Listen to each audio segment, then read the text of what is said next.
Hello everyone, today's class is all about hyperuricemia and gout. What do you mean by hyperuricemia? So if something or if a word ends with emia, that means that's happening inside the blood or serum. So hyperuricemia basically means there is an increased level of serum uric acid, okay? And that would be elevated more than 2 standard deviations above the population mean. For example, if the population or mean or the average uric acid level in a normal individual or the upper limit of normal, if it's 7 mg per dl, hyperuricemia will be regarded as 8 mg per dl or 9 mg per dl. That's 2 standard deviation. 1 standard deviation from a 7 is 8 and 2 standard deviation is a 9. But the upper limit of normal in men is 7 mg per dl and for women is 6 mg per dl. So meaning the uric acid level in the plasma or serum should be below 7 in men and below 6 in women. And what is gout? Gout is actually the deposition of monosodium urate crystals. It can be deposited anywhere, sometimes inside your kidney, sometimes in and around the joints. So that's this recurrent painful attacks happened due to deposition of monosodium urate crystals. And next one is tophi. Tophi is again deposition, but you can see that the bulging, the prominence of the body. Tophi is a deposition of monosodium urate in and around the joints. Not only in and around the joints, it can happen in the cartilage or sometimes inside the kidney. And the uric acid deposition inside the kidney might cause, maybe in the tubules, in the nephrons, might cause stones. And that's called uric acid nephrolithiasis. Okay? Then, next thing, what are the risk factors? Or what are the important characteristics when we talk about the gout patients? So most gout victims are going to be men. Men, the risk factor is more, or the risk is more than women, 7 to 9 times more often happening in men than women. And most women with gout are going to be post-menopausal. So it is somewhat related to the low estrogen levels. And the low estrogen levels are actually dealing with, or that's associated more with osteoporosis. But here, most women are postmenopausal. And the mean age for the occurrence or for the incidence of gout is 47. And familial tendency is 10 to 60%, meaning if one of your family members has this problem, maybe your father or mother or your sister, brother, or the grandparents, the immediate family members, then you will also have a chance of developing this problem. 10% chance, 20% chance, up to 60% of chance. And what are the risk factors often associated with hyperuricemia and gout? These are the risk factors: obesity, hypertension, hyperlipidemia, atherosclerosis, diabetes, alcohol abuse, especially the intake of beer. But all these factors are often associated with hyperuricemia and gout. Means if people have these problems, they may also develop, or they may also, in the near future, they'll also develop hyperuricemia and gout. So that these risk factors are written down on the basis of statistical analysis. Not 100% sure, but there is a possibility. Okay. Now, what is uric acid? Does it have any physiological function? No, uric acid doesn't have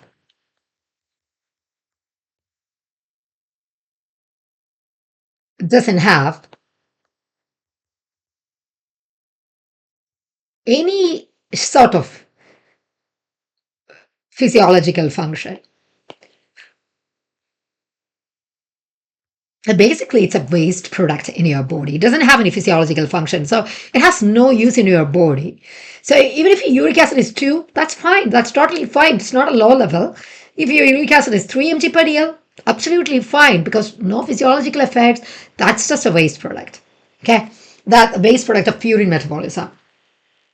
You know what are the purines? Adenine, and guanine. These are the purines. Now, uh, let's take a look at the production and excretion of uric acid, not in detail, but just to understand the pharmacology of drugs. Uric acid is a waste product, or we can also say it is the end product of purine metabolism. And purine, it can be, or the purine containing foods can be taken through foods. I mean, dietary purines. Some foods are rich in purines, for example, seafood and meat, especially organ meat like liver, and some vegetables, alcohol, and some processed foods are rich in purine. And endogenous sources. Endogenous sources means the conversion of nucleoproteins, the conversion of nucleotides, damage to the DNA, or the cell turnover might also increase uric acid in the body. And uric acid excretion happens through the kidney, and 99% of uric acid gets reabsorbed in the proximal convoluted tubule. Okay, and if you are going to take a look at the flow chart of purine metabolism, there is an enzyme named xanthine oxidase, and xanthine oxidase catalyzes the reaction, the final step reactions for the degradation of purines. So xanthine oxidase is necessary. This is the meaning. Xanthine is necessary for the conversion of certain products to urine. And if you inhibit xanthine oxidase, you can actually block the production of uric acid. Okay, that's why we studied that, because we have pharmacological drugs related to that. Now, excretion of uric acid. Most of the uric acid gets excreted through the kidney, 300 to 600 milligram per day. And the rest will be excreted through the GI tract, gastrointestinal tract, only 100 to 300 mg per day. But in a normal person, in a normal individual, the total body uric acid content is 1 to 1.2 gram approximately. And the daily turnover rate of uric acid is approximately 800 milligram. And at a pH of 4 to 5, that's a urine pH, uric acid will be available as a poorly soluble free acid. But at physiological pH inside the body, it exists as monosodium urate crystals. Okay. Now, what are the different causes of hyperuricemia leading to gout? Primary causes: innate defect in purine metabolism, or uric acid excretion, or a combination of both. And in the primary cause, there could be a deficiency of one particular enzyme named hypoxanthine guanine phosphoribosyl transferase deficiency. Okay, and another enzyme, phosphoribosyl 1-pyrophosphate synthetase excess. So one enzyme's deficiency might cause hyperuricemia, and another enzyme's excess might cause hyperuricemia. So if you want to understand this better, you need to take a look at the flow chart of a purine metabolism or purine breakdown. Now we're going to take a look at that.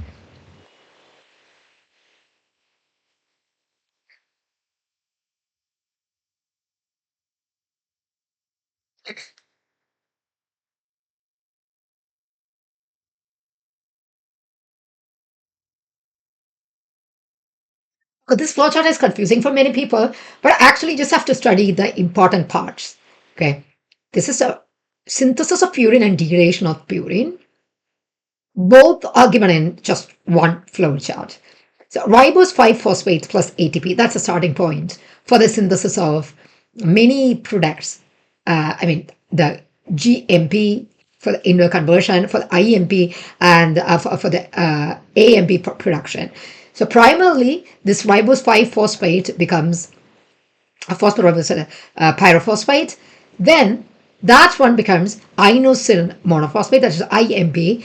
And IMP, from IMP, guanosine monophosphate and adenosine monophosphate can be formed. So that's a formation.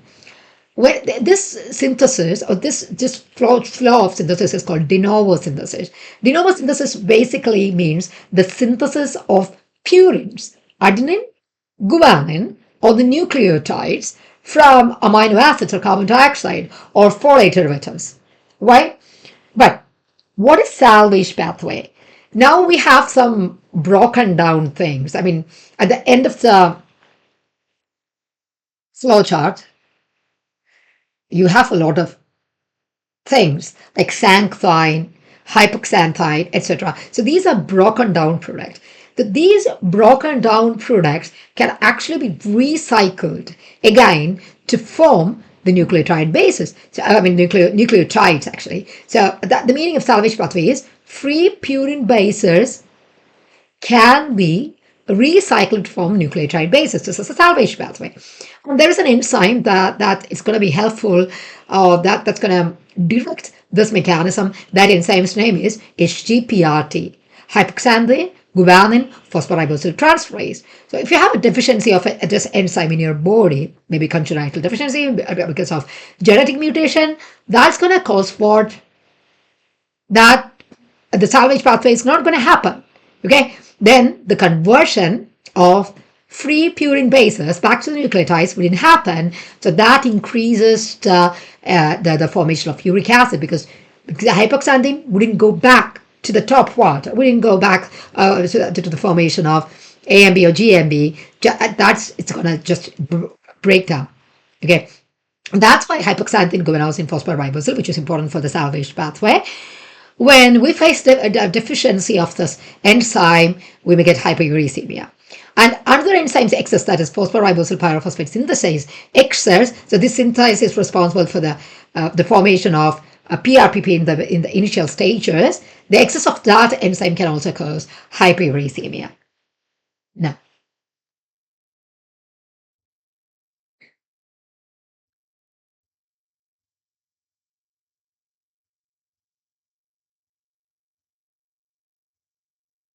let me zoom in a bit.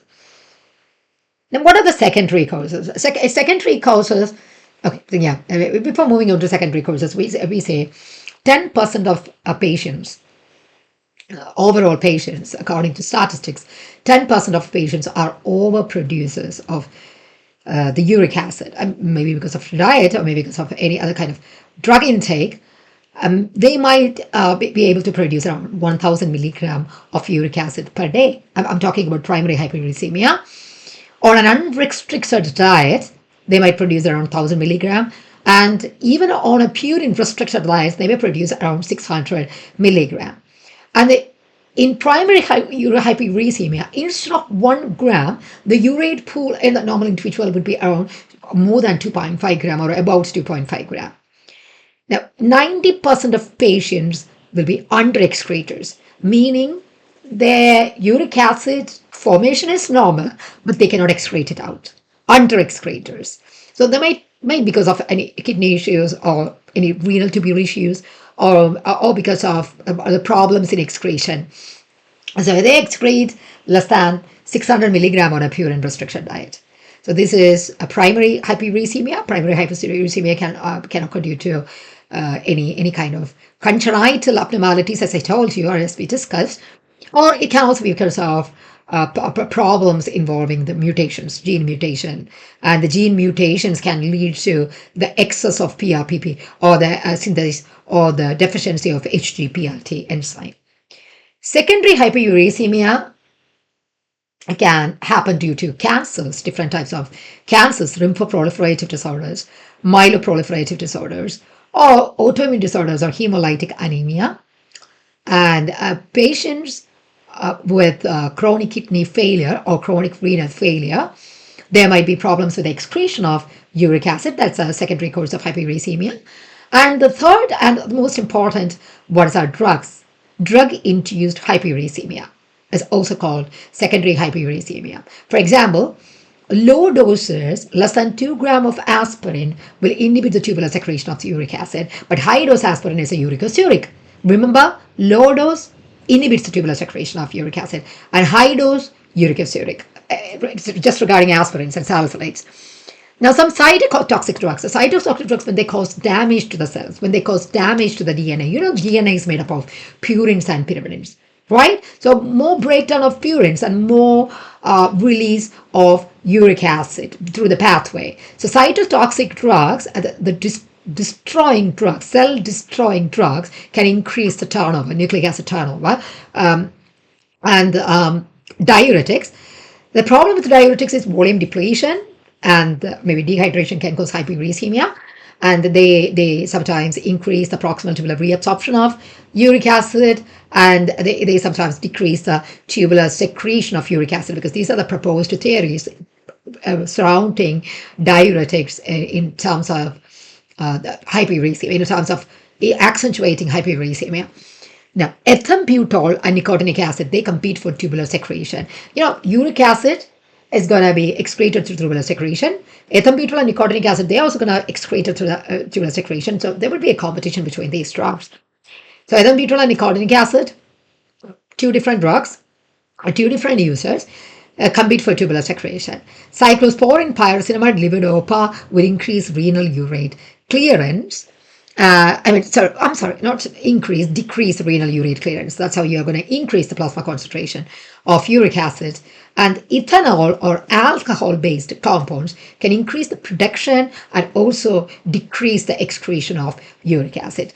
There are some other miscellaneous reasons, some other reasons. Diabetic ketoacidosis could be a reason. Psoriasis could be a reason. Chronic lead poisoning could be a reason. Now, when we talk about the pathophysiology, it's really simple to understand. There's nothing, convoluted here, but the thing is, you just have to understand the flow. The hyperuricemia always will not lead to gout, but when a patient has gout, when a patient comes with gout, you can absolutely see the symptoms like deposition of monosodium urate crystals in the synovium of inflamed joints. An inflammatory response will be manifested as painful joint swelling, sometimes joint deformity. The patients wouldn't be able to move their joints because of pain, and redness, erythema, or warmth, tenderness can also be seen. All these are manifestations of inflammatory response. Systemic reaction might happen. Some people might have fever, a headache, or whole body pain, etc. Now, tophaceous deposits, tophi, the deposits of monosodium urate crystals, can also be seen as nodules on ears, fingers, and also elbow. Yeah, and this can actually cause joint deformity and sometimes disability. Now, renal impairment is another problem. Renal complications may happen due to these problems, especially nephrolithiasis, that is the stone formation in the kidney, and the tubules of the kidney will be obstructed because of deposition of uric acid. That is acute tubular obstruction, and nephropathy because of a chronic uric acid deposition, that is chronic urate nephropathy, just like diabetic nephropathy or hypertensive nephropathy. Now, talking about the clinical presentations, and here we're going to study the clinical presentation and drugs together. The first presentation is asymptomatic hyperuricemia, meaning your uric acid level is 8 or 9 or 10 mg per dl, but you don't have any symptoms. You have the presence of elevated levels of uric acid in the serum, but you do not have any symptoms. That is asymptomatic hyperuricemia, and no drug therapy is required for asymptomatic hyperuricemia. You just have to maintain the normal urine output and increase, intake of non-purine foods and avoid high purine foods. That's what we can do for asymptomatic hyperuricemia. The next one is acute gouty arthritis. And this is a painful condition, very, very painful condition. Painful arthritic attacks of sudden onset because of the deposition of monosodium urate crystals in the synovial fluid. This can cause inflammation, and the triggering factors are trauma when you touch the area, and sometimes cold in the winter season, and dietary overintelligence can also be a trigger factor, like binge eating. All these are triggers. It usually happens at night or in the early morning. At the early morning, what's going to happen is more reabsorption of synovial fluid happens, and the uric acid deposition will be felt on the joints. Then, the pain, you can feel the pain over one or few joints, especially the first metatarsophalangeal joints on your legs, on your sole, the feet. And if it happens, if that deposition, monosodium urate crystal deposition, happens around your toe, especially big toe, then that is going to be termed as podagra. And there are various locations, other locations where we can see the inflammation, or we can see the deposition: instep, ankle, heel, knee, wrist, elbow, fingers, etc. Untreated attacks might resolve on its own in 3 to 14 days. Joint pain and inflammation completely resolves. And during recovery, edema subsides. Local desquamation occurs. When edema subsides, there will be dryness of the area, desquamation, and that will cause pruritus, just like wound healing process. The systemic symptoms are fever, chills, malaise. What is malaise? Extreme fatigue. And what are the therapies? We have 3 mainstay therapies for acute gouty arthritis. Remember this, never ever use any urate lowering therapy when the patient has acute gouty arthritis. Okay, so when the patient is in pain, do not use urate lowering therapy. Do not use allopurinol or febuxostat or probenecid. Urate lowering therapy is actually meant for intercritical gout. That's after the completion or after resolving the pain. Now, therapy with NSAIDs, colchicine, and corticosteroids. First one, NSAIDs. These different types of NSAIDs can be used. Indomethacin 25 milligram or 50 milligram, BD or TID, naproxen 500 milligram or 250 milligram, the commonly available preparation in India, but in US they use around 550 milligram. Then Silintac 200 or the COX-2 inhibitors can be used. But think about the adverse effects, or be cautious about or beware of the adverse effects of all NSAIDs, especially GI distress, and it might cause nausea, vomiting, gastric upset, and the CNS effects, dizziness. So you need to tell the patient sometimes, don't drive or don't operate machinery when they are on this medication, because these medications can cause dizziness. And these medications should be used cautiously in patients who have hypertension, congestive heart failure, peptic ulcer disease, or mild to moderate renal failure, because these can exacerbate all these problems. Then, colchicine. So this is a very important drug, most effective when started within 24 hours of pain, within 24 hours of the real pain. And because the first 24 hours is a period of maximal leukocyte migration, WBC migration. So from this sentence, you are going to understand the mechanism of action of these drugs. Colchicine impairs leukocyte migration. That is the mechanism of colchicine. Okay, NSAIDs you probably know, because they are going to be COX-1 and COX-2 inhibitors, preventing the inflammation and pain. Now, mechanism of action impairs leukocyte migration to the inflamed areas. That's a protective mechanism by the body, neutrophil migration or the basophil migration or the mast cell migration. So this drug is going to prevent leukocyte migration to the inflamed areas. So no effect on serum urate levels. And what are the precautions? GI distress, this is a counseling point for patients.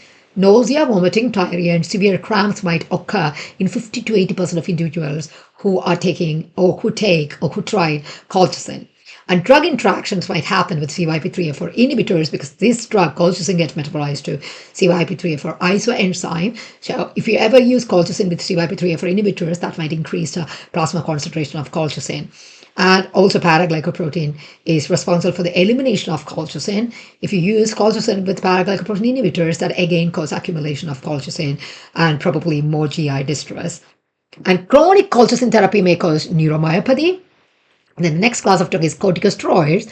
Corticosteroids can be injected directly into the joints. Those are going to be called intra-articular injections. Now, triamcinolone, 8 milligram or into the smaller joints, or 10 milligram into the knee.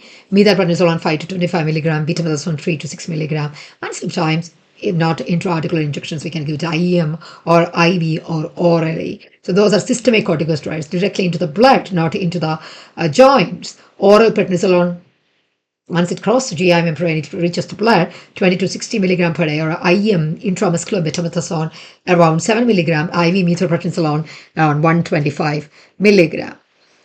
Then the next type of gout is intercritical gout. That is a symptom-free period. The patient doesn't have any symptoms during this period after the first attack.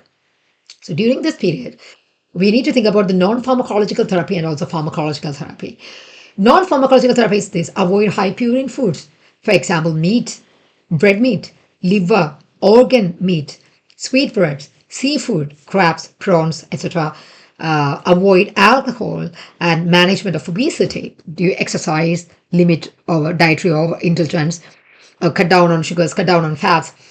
Now, Prophylaxis can be given with, okay, colchicine can be given for acute gouty arthritis. For acute gouty arthritis, 2 doses of colchicine is given. And the dose is different according to different guidelines. The US guidelines is 1.25 in the beginning, then 0.6 milligram after 1 hour. But Australian guidelines is going to be different. It's around 1 in the beginning, then 0.5 milligram.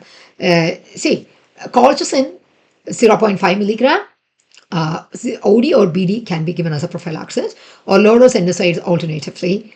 Then we talk about the mainstay therapy of intracritical gout. So patients should be on this medication to prevent the future attacks and also to decrease the levels of uric acid in the body.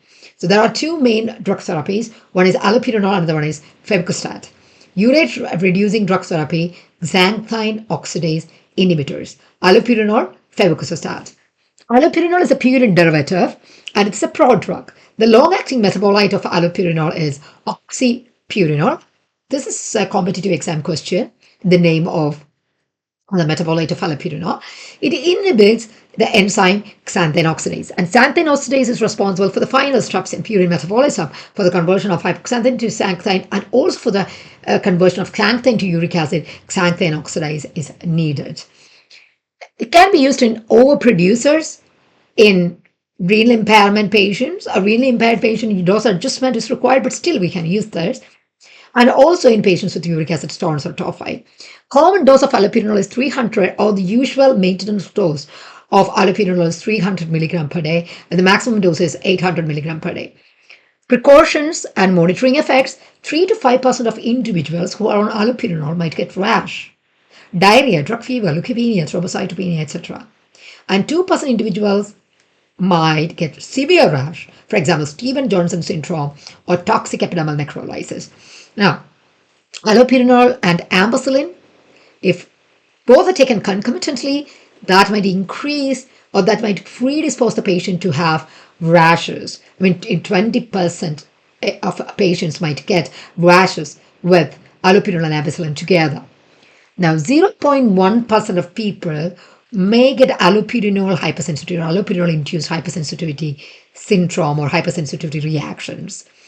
Manifestations of allopurinol-induced hypersensitivity reactions are exfoliative dermatitis, peeling of skin, drying and peeling off, vasculitis, inflammation of the blood vessels, fever, liver dysfunction, eosinophilia. Okay, the normal eosinophil level is 0.6%. Eosinophilia, more eosinophil in the blood, acute interstitial nephritis. These are the problems of, or these are the manifestations of allopurinol-induced hypersensitivity reaction. Drug interaction might happen with azathioprine and 6-mercaptopurine. Allopurinol will enhance the effects of azathioprine or 6-mercaptopurine, and it will increase the toxicity due to azathioprine and 6-mercaptopurine, which will be studied later in immunosuppressant. And the main toxicity associated with azathioprine and 6-mercaptopurine is bone marrow depression. The next drug is febucostat. It is not a purine derivative, unlike allopurinol. Allopurinol is a purine derivative. This one is a thiazole carboxylic acid derivative. Usual dose is 40 milligram per day, and we can give up to 80 milligram per day. No dose adjustment is required in mild to moderate renal or hepatic impairment. But one thing, you need to make sure of one thing: before starting febucostat, liver function test must be done, monitored. That's at the baseline. And after initiating febucostat for the patient, at the 2nd month and at the 4th month, the liver function test must again be monitored, because this drug can increase LFTs. Next one is probenecid. Probenecid is used for under-excreta. Probenecid is a uricosuric, meaning it blocks uric acid reabsorption at the proximal convoluted tubule. 99% of uric acid gets absorbed in the proximal convoluted tubule. So patients should maintain a high fluid intake, at least 2 liters per day, while taking this drug to avoid crystalluria, to avoid the formation of stones, uric acid stones. Now, contraindications: In patients with uric acid stone or urinary tract stone, this is absolutely contraindicated. And if the creatinine clearance is less than 50 to 60 ml per minute, you know the normal creatinine clearance, the normal glomerular filtration rate is around 90 to 120 ml per minute. And the normal creatinine clearance is also in the same range, 90 to 120 ml per minute. So 50 to 60 ml per minute means your kidney is not functioning well. If that's the problem, no need to use probenecid. There is no efficacy in using probenecid. Salicylates may antagonize the effects of probenecid, and these are the forms of adverse effects concerning probenecid, such as GI distress in 8% of individuals, and 5% of individuals might get hypersensitivity reaction with probenecid. Next drug is pegloticase. Pegloticase is a form of uric acid which is responsible for the conversion of uric acid to allantoin. And allantoin is not a complex forming thing or precipitant. Allantoin is water soluble and it gets excreted through the urine easily. And pegloticase is not a first line therapy. It can only be used in refractory patients when other drugs have not been effective. It's given as IV infusion every 2 to 4 weeks. Anaphylactic reactions are more common with pegloticase. That's why you need to keep antihistamines before giving these injections. And in some patients, in their body, they might produce antibodies against pegloticase. That will reduce the efficacy of pegloticase. Now, if you have a patient, if a patient comes to the emergency department, if a patient comes to the physician with two problems, hyperuricemia and hypertension, losartan would be the appropriate choice, because losartan is an ARB, angiotensin receptor blocker, that can be used for hypertension. It also inhibits the uptake of uric acid. So for hyperuricemia plus hypertensive patient, losartan is the drug of choice. Just like that, for hyperlipidemia plus hyperuricemia, fenofibrate will be the drug of choice, because fenofibrate has an additional mechanism. It might increase the clearance of uric acid. And vitamin C is also good, 500 milligram per day, to clear the uric acid away. So these are the important drugs. More focus must be given on allopurinol, febuxostat, and probenecid, because most of the question would come from that part. So sometimes they would ask you which of the following is xanthine oxidase inhibitors, or sometimes they can ask you what is the mechanism of action of allopurinol. Is it a urate lowering therapy, or will it actually reduce the pain, or can it be used for overproducers, or can it be used for under-excretors? All those sort of questions might be asked, plus the doses or adverse effects. And the second thing is NSAIDs, corticosteroids, especially the intra-articular injection, and the mechanism of colchicine, also the dose of colchicine from any pharmacology or any of the guidelines. And this class is particularly for the DHA and MOHAP. The guidelines must be in alignment with the GCC protocols. So thank you so much for listening. Stay tuned for the next class in the musculoskeletal system next day. Thank you.